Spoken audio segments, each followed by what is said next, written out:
প্রত্যেক দিনের কর্মব্যস্ততাকে একটু দূরে সরিয়ে রেখে প্রকৃতির কোলে অনাবিল শান্তি খুঁজতে আসা মানবজাতির কাছে পাহাড়ের থেকে ভালো জায়গা মনে হয় আর কিছু হয় না। আর পাহাড়ের প্রসঙ্গে যখন আসলাম, তখন প্রথমেই মাথায় আসে পাহাড়ের রানী দার্জিলিংয়ের কথা। কয়েকটা দিন সবুজে মোড়া চা বাগান, টয় ট্রেন, পাহাড়ি সৌন্দর্য সবটা মিলিয়ে এ যেন এক দারুণ ব্যাপার। 4 দিন 3 রাত্রির দার্জিলিং ভ্রমণের ছোট গল্পতে থাকা, খাওয়া, ভ্রমণ সহ যাবতীয় তথ্য আমি তোমাদের সামনে তুলে ধরব। তাই ভিডিওটি স্কিপ না করে অবশ্যই সাথে থেকো। আর ভালো লাগলে লাইক কমেন্ট করতে ভুলো না, সাথে শেয়ারও করতে পারো। ইচ্ছে হলে বন্ধু হয়ে পাশেও থাকতে পারো। চলো আজকের ভিডিওটি শুরু করা যাক। তবে তার আগে আমি সুপর্ণা, ঘরে আর বাইরে চ্যানেলটির পক্ষ থেকে সকলকে আরও একবার স্বাগত জানাই আজকের ভিডিওতে। আমাদের আজকের গল্প শুরু হচ্ছে শিয়ালদহ স্টেশন থেকে। ঘড়িতে সময় বলছে 7:30। বাক্সপ্যাঁটরা বেঁধে চলে এলাম স্টেশন চত্বরে। আসলে ঘুরতে যাওয়ার আগে বাড়ি থেকে ঘুরতে যাওয়ার যে আনন্দটা সেভাবে অনুভব হয় না। যতক্ষণ না স্টেশন চত্বরে এসে প্রচুর মানুষের ভিড়ে নিজে মিশে যাচ্ছি ততক্ষণ। নির্দিষ্ট স্টেশনে অপেক্ষারত প্রচুর অচেনা মানুষের ভিড়টা আজ যেন খুব আপন। আজ আমরা সবাই একই পথের যাত্রী। এখন আমরা দাঁড়িয়ে রয়েছি 12 নম্বর প্ল্যাটফর্মে। এই প্ল্যাটফর্মে আমাদের ট্রেন অ্যানাউন্স করেছে। উত্তরবঙ্গের বেশিরভাগ ট্রেনগুলোই 10, 11, 12, 13, 14 এই প্ল্যাটফর্মগুলোতেই দেয়। উত্তরবঙ্গে যাওয়ার পুরনো ট্রেনগুলির মধ্যে দার্জিলিং মেল অন্যতম। আজ আমরা দার্জিলিং মেলে চড়েই উত্তরবঙ্গের দিকে রওনা দিচ্ছি। এবার ছোট্ট করে একটু ট্রেনের প্রসঙ্গে আসি। ট্রেনের কম্পার্টমেন্ট ছিল একদম পরিষ্কার পরিচ্ছন্ন। ট্রেনের সাফাই কর্মী দাদাদের পরিষেবাও ছিল চোখে পড়ার মতো। তারা মাঝে মাঝেই টয়লেট ক্লিন করছিলেন। আর এখানে দেখো বেসিনের পাশেই রাখা রয়েছে হ্যান্ড ওয়াশ, যেটা খুবই দরকারি। এখন ঘড়িতে 10টা 5। আমাদের ট্রেন একদম রাইট টাইমে তার যাত্রা শুরু করলো শিয়ালদা স্টেশন থেকে এনজিপি স্টেশনের উদ্দেশ্যে। অনেকটা রাতও হয়ে গেছে, এবার তাহলে ডিনারটা সেরে নেওয়া যাক। বাড়ি থেকে আনা ঝরঝরে বাসন্তী পোলাও আর ঝাল ঝাল আলুর দম দিয়ে রাতের ডিনারটা বেশ ভালোই জমে গেল। যথারীতি খাওয়া দাওয়া শেষে আমরা উঠে পড়েছি আপার বাথে। আমাদের ছিল 2টো আপার বাথ। আপার বাথে দেখলাম জল রাখার জন্য একটা আলাদা ব্যবস্থা রয়েছে, বেশ ভালোই লাগলো। অনেকবার ট্রেনে জার্নি করেছি কিন্তু এরকম ব্যবস্থা দেখিনি। ওদিকে দীপ কিন্তু ঘুমিয়ে পড়েছে। আমিও তাহলে ঘুমের প্রস্তুতি নিয়ে নিই। তোমাদের সাথে সকালে দেখা হচ্ছে। নিউ জলপাইগুড়ি স্টেশনে আমাদের ট্রেন অর্থাৎ দার্জিলিং মেলের সময় ছিল 8টা 15, কিন্তু আমাদের ট্রেন অনেকটা আগে চলে এসেছে। 7:30টায় আমাদের ট্রেন নিউ জলপাইগুড়ি স্টেশনে আমাদেরকে নামিয়ে দিল।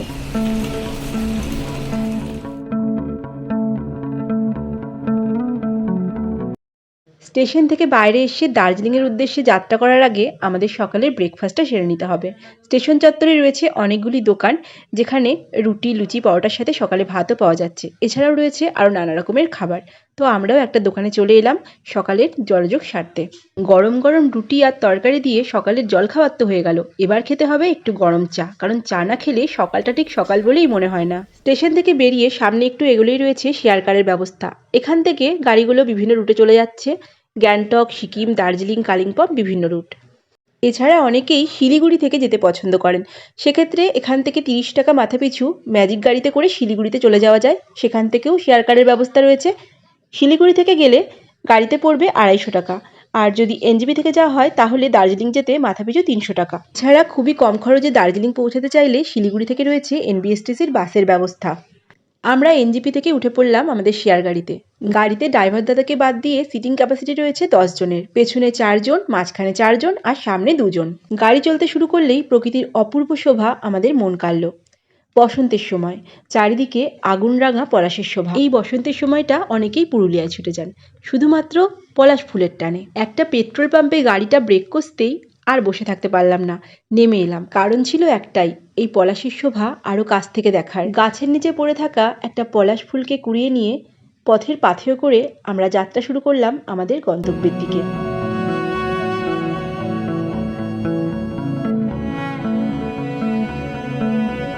আস্তে আস্তে যাত্রাপথের সৌন্দর্য ক্রমশই বদলে গেল। আগুনরাঙা প্রকৃতি এখন সবুজে মিশেছে। রাস্তার দুধারে এখন শুধু সবুজের সমারোহ।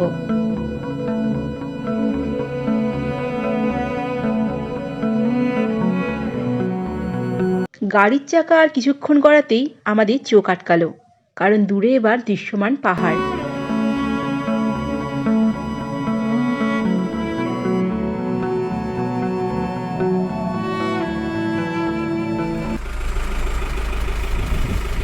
আমরা চলেছি রোহিণী হয়ে।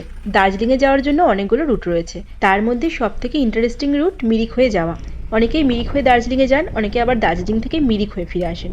উদ্দেশ্য একটাই, মিরিকে যে সুন্দর সাইট সিনগুলো রয়েছে সেগুলোকে উপভোগ করা। লেপচা জগৎ, মিরিক লেক, সীমানা ভিউ পয়েন্ট ইত্যাদি ইত্যাদি। আর এই হলো এনবিএসটিসির বাস, যেগুলো শিলিগুড়ি থেকে ছাড়ে দার্জিলিংয়ের উদ্দেশ্যে। জনপ্রতি 105 কি 110 টাকা এর ভাড়া। তবে লাগেজ যদি বেশি থাকে তাহলে এই বাসে কিন্তু যাতায়াত করা যাবে না। অল্প লাগেজ হলে অবশ্যই এই বাসে আরামে পৌঁছে যাওয়া যায় দার্জিলিংয়ে।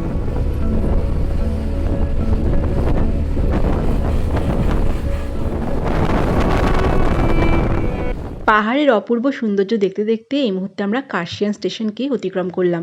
যতই আমরা পাহাড়ের উপরে উঠছি আবহাওয়ার ততই পরিবর্তন হচ্ছে। এই মুহূর্তে চারিদিকটা মেঘে ছেয়ে গেছে, তার সাথে ঝিরঝির করে বৃষ্টিও হচ্ছে। আমাদের গাড়িটা সাময়িক বিরতি নিয়েছে একটা রেস্টুরেন্টের সামনে।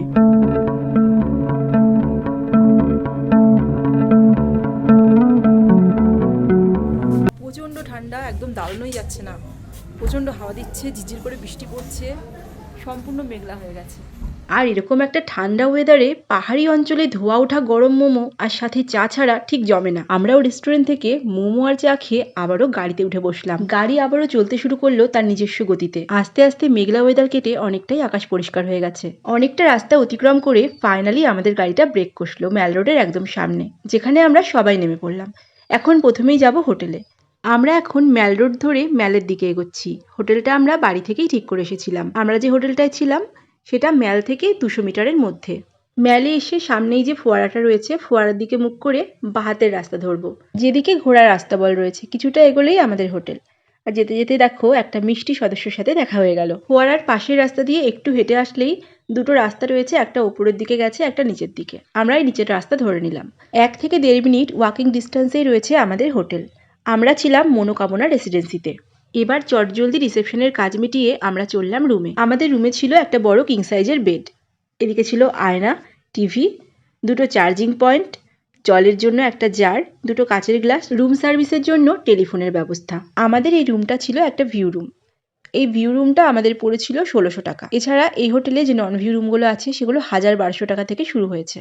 অফ সিজনে হয়তো আরও কিছুটা কম হবে। ওয়েদার মেঘলার জন্য সেভাবে বোঝা না গেলেও আকাশ পরিষ্কার থাকলে এক অপূর্ব পাহাড়ি শোভার সৌন্দর্য জানলা থেকেই উপভোগ করা যায়। স্নান খাওয়া দাওয়া সেরে এখন বিকালবেলায় আমরা যাচ্ছি ম্যালে।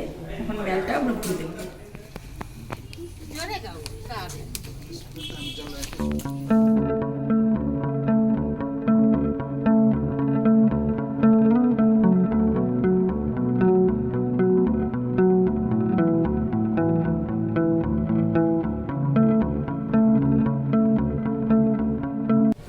এমনিতেই প্রচণ্ড ঠান্ডা, তারপরে বৃষ্টি শুরু হয়ে গেছে, আরও ঠান্ডা, আমরা পুরো জমে যাচ্ছি। ম্যালে বসে কিছুক্ষণ সময় অতিবাহিত করে এবার দুজনে হাঁটতে লাগলাম নিউ মহাকাল মার্কেটে যাওয়ার উদ্দেশ্যে। ম্যালের ওপর যে ফাস্টফুডের দোকানগুলো ছিল সেগুলো তো এখন আর কিছুই এখানে নেই। সমস্ত ফাস্টফুডের দোকানগুলো এখন মহাকাল মার্কেটে শিফট করেছে। মহাকাল মার্কেটে পৌঁছে দেখলাম সেখানে অনেক রকমের খাবারের অপশন রয়েছে। Momo, Maggi, chowmein, fried rice, আরও বিভিন্ন রকমের চাইনিজ আইটেম। তো তোমরা যারা দার্জিলিংয়ে এসে ম্যালের খাবারকে মিস করবে তারা কিন্তু অবশ্যই চলে এসো নিউ মহাকাল মার্কেটে। সেই ভাইবটাই তোমরা এখানে পেয়ে যাবে। আজকে সারাদিনই ঝিরঝির করে বৃষ্টি পড়ছে, বেশ ঠান্ডা। ঘড়িতে এখন 8টা মতো বাজে। একদিকে ঠান্ডা, অন্যদিকে বৃষ্টি, আর বেশিক্ষণ থাকা যাবে না। 2 কাপ গরম কফি খেয়ে আমরা চললাম হোটেলের উদ্দেশ্যে। আমাদের হোটেল মনোকামনা রেসিডেন্সিতে রয়েছে খাবার দাবারের ব্যবস্থা। আমরা আগেই বলে দিয়েছিলাম ডিনারের জন্য। রাতের ডিনারটা আমরা হোটেলেই সেরে নিয়েছিলাম। সকলকে সুপ্রভাত। দার্জিলিংয়ে আজকে আমাদের দ্বিতীয় দিন। সকাল সকাল আমরা চলে এলাম ম্যালে।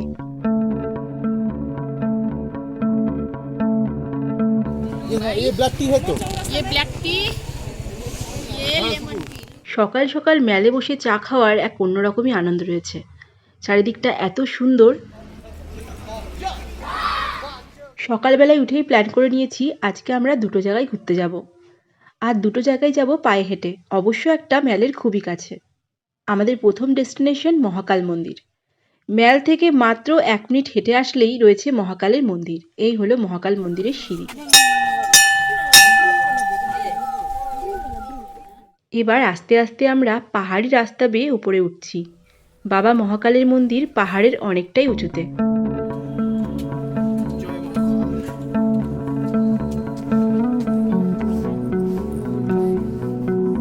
বাবা মহাকালের মন্দির প্রাঙ্গণে রয়েছে আরও অনেক ঠাকুর দেবতার মন্দির। এক এক করে আমরা সমস্ত ঠাকুরের মন্দির দর্শন করলাম। আর এখন যে মন্দিরের সামনে দাঁড়িয়ে আছি এটা স্বয়ং বাবা মহাকালের মন্দির। এবার একটু ভেতরে প্রবেশ করব। সেখানে চলছে বাবা মহাকালের পূজা অর্চনা।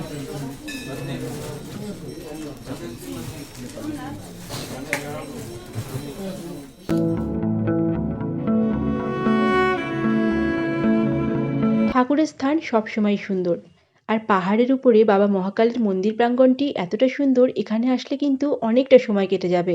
বাবা মহাকালের মূল মন্দিরের চারপাশ দিয়ে রয়েছে আরও অনেকগুলি শিব ঠাকুরের মন্দির। সুন্দর এই মন্দির প্রাঙ্গণে আমরা অনেকটা সময় অতিবাহিত করলাম। আমাদের পরবর্তী গন্তব্যে যাওয়ার আগে সকালের জলখাবারটা সেরে নিলাম ম্যালের পার্শ্ববর্তী একটি দোকান থেকে। ম্যাল রোড ধরে আমরা এগোচ্ছিলাম আমাদের পরবর্তী গন্তব্যে যাওয়ার জন্য। হঠাৎ করেই একটা চেনা গানে থমকে দাঁড়ালাম।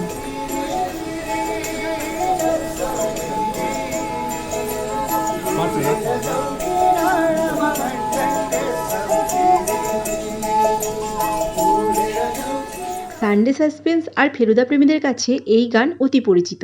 আর একটা কথা না বললেই নয়, পাহাড় যেমন শান্ত, পাহাড়ের মতো এরাও খুব শান্ত। ওই দূরে দেখা যাচ্ছে কেভিন্ডার্স। আমরা ম্যাল থেকে নেমে এসে পাশের রাস্তা দিয়ে ঠিক নিচে চলে এসেছি।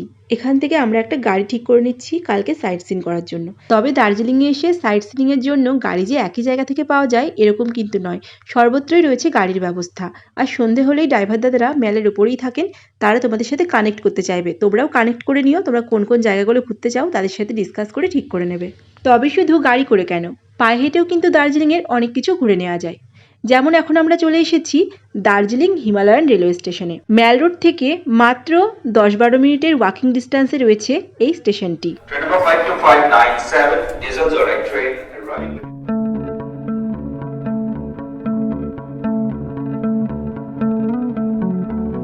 টয় ট্রেনে চড়তে চাইলে আগে থেকেই টিকিট বুক করে নিতে হয়। আজকের জন্য সমস্ত টিকিট সোল্ড আউট। টয় ট্রেনগুলিতে দুটি করে কম্পার্টমেন্ট রয়েছে, আর দু রকমের ইঞ্জিন রয়েছে, একটা ডিজেল ইঞ্জিন, একটা স্টিম ইঞ্জিন। স্টিম ইঞ্জিনের ক্ষেত্রে ভাড়া মাথাপিছু 1500 টাকা, আর ডিজেল ইঞ্জিনের ক্ষেত্রে ভাড়া মাথাপিছু 1000 টাকা।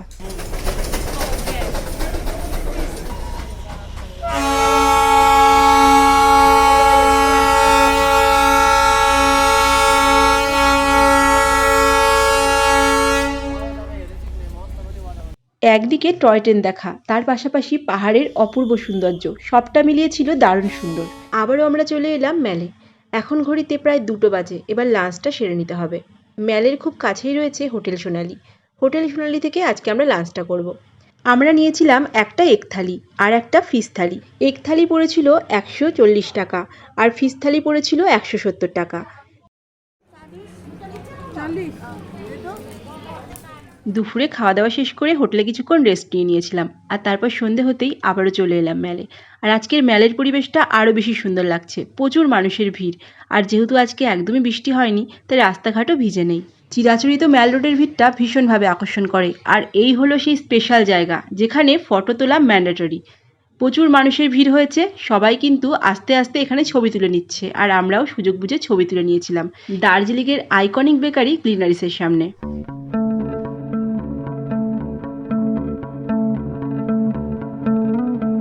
এক কাপ গরম চায়ের সাথে নতুন দিনের শুভারম্ভ। দার্জিলিংয়ে আজ আমাদের 3য় দিন।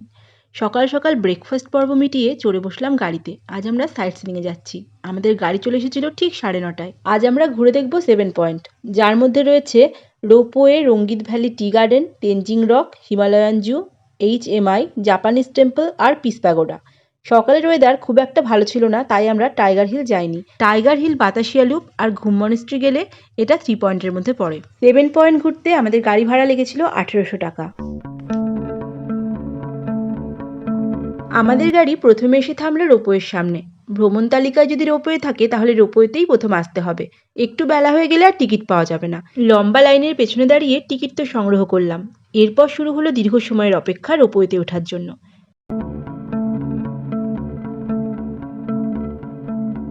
রোপওয়ের যাত্রা শুরু হলে পাহাড়ের সৌন্দর্য তথা চা বাগানের সৌন্দর্য দীর্ঘ সময়ের অপেক্ষার ক্লান্তিকে নিমিষেই কমিয়ে দিল। যাওয়া আসা মিলিয়ে রোপওয়ে মোট 5 কিলোমিটার পথ অতিক্রম করবে, যার জন্য সময় লাগবে 40 মিনিট।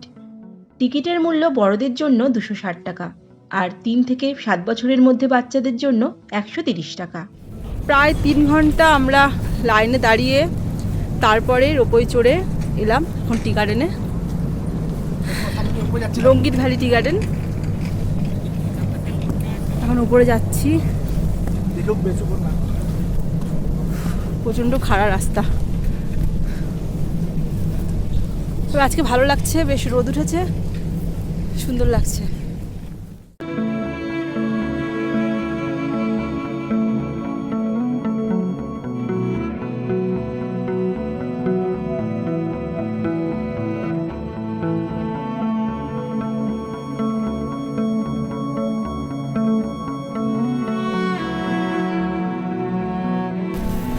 সুন্দর জায়গা, পাহাড় দেখা যাচ্ছে, চারিদিকে এত সবুজ, খুবই ভালো লাগছে, দারুণ সুন্দর। রোপওয়ে করে ফিরে আসার পর আমাদের গাড়ি আরও একটা চা বাগানের সামনে চলে এসেছে। এটাও রঙ্গিত ভ্যালি টি গার্ডেনেরই অংশ। এই সুন্দর পোশাক পরে চা বাগানের মধ্যে ছবি তুলতে হলে এই জায়গাটা আসতেই হবে। আমরা আরও একটা চা বাগানে চলে এসেছি। ওইখান থেকে ড্রেস পাওয়া যাচ্ছে, 50 টাকা করে ড্রেসগুলো নিচ্ছে, 50 টাকা করে নিচ্ছে। ড্রেস পরে ফেলেছি, ব্লু আর রেড, দুটাই পরলাম। কেমন লাগছে আমাকে অবশ্যই জানাবে। জায়গাটা খুব সুন্দর, খুব ভালো লাগছে।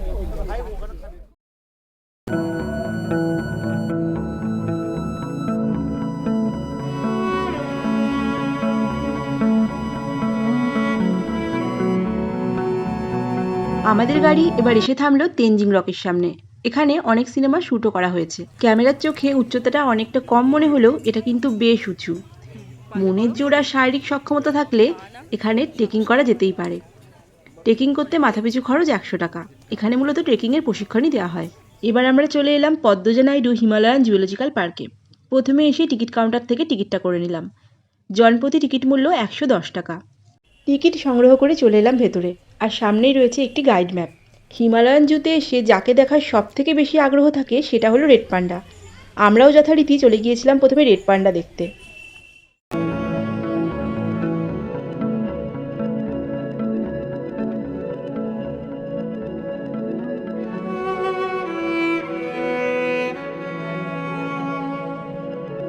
হিমালয়ান জুয়ের পরিবেশটা সত্যিই খুব সুন্দর, একদম সাজানো গোছানো, তার সাথে খুবই পরিষ্কার পরিচ্ছন্ন। আজ অবধি বহুবার চিড়িয়াখানায় গেছি, প্রচুর বাঘও দেখেছি, কিন্তু বাঘের গর্জন এই প্রথম শুনলাম।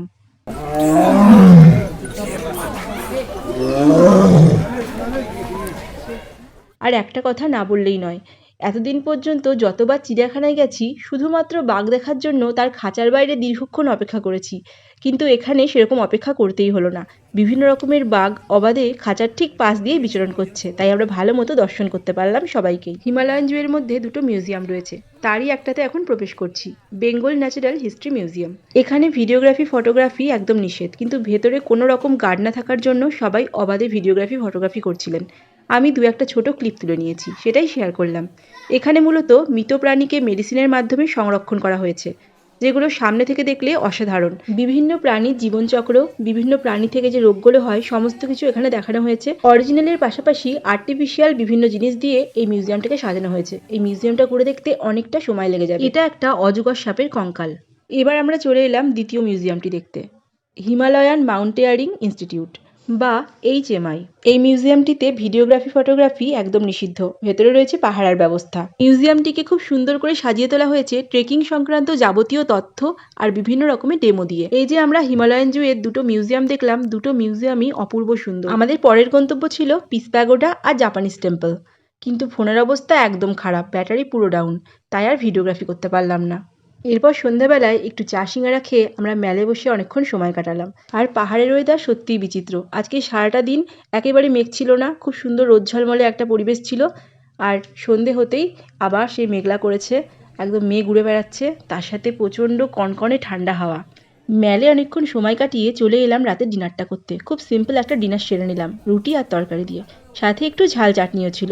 আজ আমাদের দার্জিলিংয়ে শেষ দিন, তাই হাতে যেটুকু সময় আছে ভালো করে ঘুরে নেব।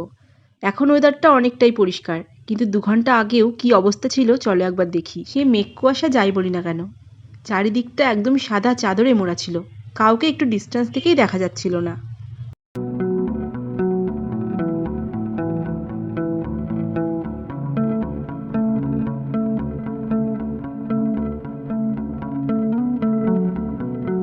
আমরা মহাকাল মন্দিরের সামনে দিয়ে যে রাস্তাটা চলে গেছে সেই রাস্তা ধরে হাঁটতে লাগলাম। হাঁটতে হাঁটতে হঠাৎ করে একটা ছোট্ট ঠাকুরের মন্দিরের দর্শন পেলাম। এই রাস্তা ধরে কিছুটা এগোলেই অনেকগুলো ভিউ পয়েন্ট রয়েছে। প্রত্যেকটি ভিউ পয়েন্টেই সুন্দর বসার জায়গাও রয়েছে। প্রথম ভিউ পয়েন্ট থেকে কিছুটা এগোলেই রয়েছে দ্বিতীয় ভিউ পয়েন্টটি, আর প্রত্যেকটা ভিউ পয়েন্টে বসার জায়গার সাথে উপরে শেডও করা আছে, তাই বৃষ্টিতে কোনো রকম অসুবিধাও হয় না। আর দ্বিতীয় ভিউ পয়েন্টে রয়েছে আবার কিছু অ্যাক্টিভিটির সরঞ্জাম। সকাল সকাল এত সুন্দর পরিবেশ আর এই অ্যাক্টিভিটির সরঞ্জাম দেখে আমিও একটু অ্যাক্টিভিটিতে সামিল হয়ে গেলাম। পাহাড়ে এসে এক্সারসাইজ করছি, ভালোই লাগছে কিন্তু।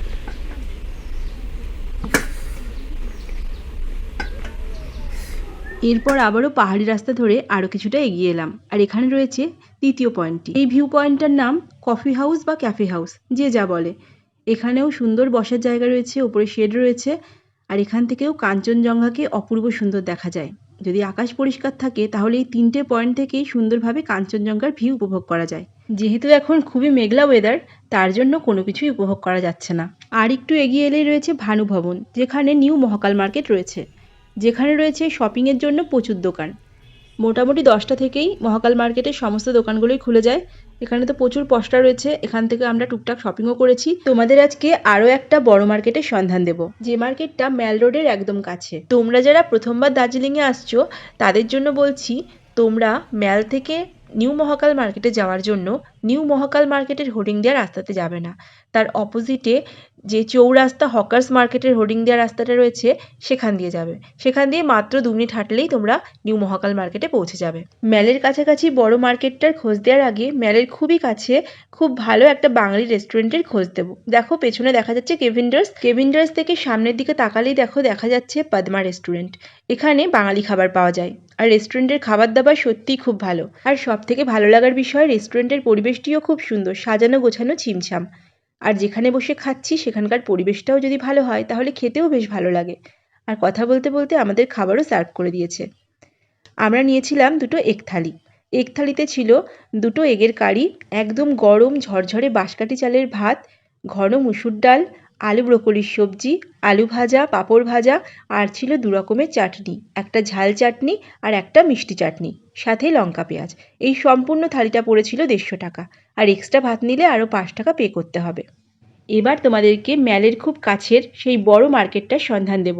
পেছনে কেভিন্ডার্স, এই আমরা সামনের দিকে নেমে পাশের রাস্তা ধরবো। এই যে পদ্মা রেস্টুরেন্ট যেখানে আমরা খেলাম, তার সামনে থেকেই দেখো শুরু হয়েছে এই বড় মার্কেটটি।